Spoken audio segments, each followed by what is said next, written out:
this video, we will show you how to get free SSL with certificate for our domain name.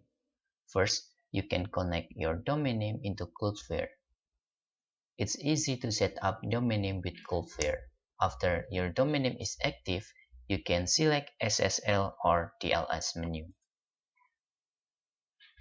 Then, you can select client certificates. Make sure this is in full mode like this. Click client certificate and you can click create certificate. Then you can just click create button in here. Then you can copy the certificate or CSR with private key into your server. You will have free SSL from Cloudflare.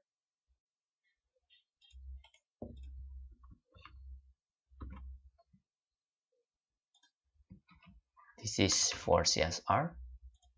This is for private key.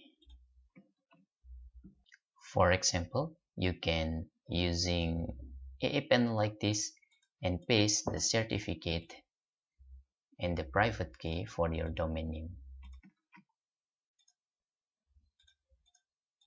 Just like this, and you can click save. Then you need to wait the propagation your domain name with your SSL or certificate. That's all.